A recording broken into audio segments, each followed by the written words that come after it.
අපි අද එකතු වෙලා ඉන්නේ ඩයලොග් ගීලොත් සුපර් බ්ලාස්ට් ප්‍රවර්ධන වැඩසටහනේ අපි ලබා දෙන brand New Toyota Race SUV රථ තුනේ දෙවන SUV රථය දිනාගත් ජයග්‍රාහකයා තෝරාගන්නයි. මුලින්ම ඩිජිටල් ඇප් මගින් රීලෝඩ් කළ මිලියන 3.5කට අධික පාරිභෝගිකයන්ගෙන් එක් පාරිභෝගිකයෙක්ව අහඹු ලෙස තෝරා ගනු ලබනවා.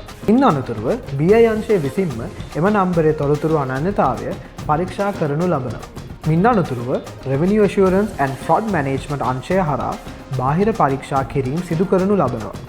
මීළඟට ව්‍යාපාර අංශය විසින් පරීක්ෂා කිරීම සිදු කර ජයග්‍රාහකයාව අපගේ 1777 අංකය ඔස්සේ සම්බන්ධ කරගෙන තොරතුරු පිරික්සීමක් සහ ගැළපීමක් සිදු කරනු ලබනවා. ඉන් අනතුරුව තමයි අපි ජයග්‍රාහකයාට ජයග්‍රහණය පිළිබඳව දැනුම් දෙන්නේ. තෝරාගත් ජයග්‍රාහකයාට හිමි SUV රථය ඔක්තෝබර් 18 සවස 7ට සියත තරු පිරිරෑවිත් ඩයලොග් ගීලොත් සුපර් බ්ලාස්ට් වැඩසටහනේදී ප්‍රදානය කිරීමද සියල්ල සූදානම්.